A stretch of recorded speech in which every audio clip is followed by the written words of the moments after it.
ఫైనల్గా నా setup achieve చేశానండి. సెటప్ అంటే ఏముందనుకోబాకండి, ఇదిగోండి, ఇది సింగిల్ ల్యాప్టాప్ వచ్చేసరికి ఇది ఒక పోర్టబుల్ మానిటర్ 15.6 ఇంచ్, ఇది ఒక పోర్టబుల్ మానిటర్ 15.6 ఇంచ్. ఈ రెండు బ్యాగ్లో పెట్టేసుకోవచ్చు. ఇది ఒక 19.5 ఇంచ్. అంటే నాకు ఒక మెయిన్ స్క్రీన్ వచ్చేసరికి పెద్దది ఉండాలి కాబట్టి ఇది 19.5 ఇంచ్. ఈ సెటప్ మొత్తం అంటే కీబోర్డు మౌస్ ఒకటే, సింపుల్గా చెప్పాలంటే మీకు అందరు కామన్ పీపుల్ కూడా అర్థమయ్యేటట్టు చెప్పాను. మల్టీ టాస్కింగ్ చేసుకోవడానికి, నాట్ జస్ట్ ట్రేడింగ్ వాళ్ళే ఈ సెటప్ చేసుకోవాలని ఏం లేదు. ఇక్కడ సింగిల్. ఇప్పుడు ఇక్కడ ఇదిగోండి, ఇక్కడ వచ్చేసరికి నేను సీసీ కెమెరాస్ చూస్తూ ఉంటాను మా షాప్కి.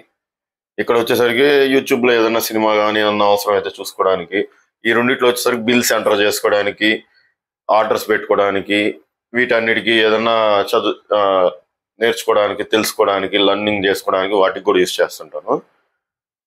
సింపుల్గా చెప్పాలంటే సింగిల్ ల్యాప్టాప్, 3 మానిటర్స్ అనమాట మొత్తం. ఈ మొత్తం నెక్స్ట్ నేను ట్రావెల్ చేసేటప్పుడు నా క్యాబిన్ బ్యాగ్లో కూడా తీసుకుని వెళ్ళిపోతాను. ఎయిర్పోర్ట్లో కూడా మనం ఈజీగా తీసుకెళ్లేటట్టు సెటప్ చేసుకున్నాను.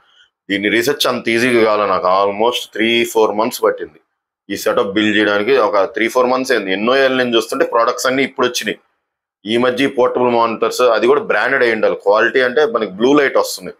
బేసిక్గా అన్బ్రాండెడ్ ప్రొడక్ట్స్ లో బ్లూ లైట్ అనేది ఎక్కువ వస్తుంది, గుర్తుపెట్టుకోండి. బ్లూ లైట్ అంటే సింపుల్ గా చూపిస్తుంది చూడండి. ఇప్పుడు ఈ వీడియో తీసేటప్పుడే ఇక్కడ నైట్ లైట్ మోడ్ అని ఉంటుంది మనకి సెట్టింగ్స్ లో. ఇప్పుడు తీయంగానే మారింది చూసారా కలర్. మళ్ళీ ఇప్పుడు చూడండి, నైట్ లైట్ ఆన్ చేయగానే బేసిక్ ఎంతో కొంత కలర్ చేంజ్ అవుతుంది చూసారా. ఇదే బ్లూ లైట్ అనమాట. ఈ బ్లూ లైట్ అనేది ఐ స్ట్రెయిన్ చాలా వస్తుంది. చూసుకోండి, మీరు వాడే మానిటర్ బ్లూ లైట్ ప్రొటెక్షన్ ఉందా లేదని చూసుకోండి. దీనివల్ల ఆ dry ice, eye strain, work stress అన్నీ పెరుగుతాయి.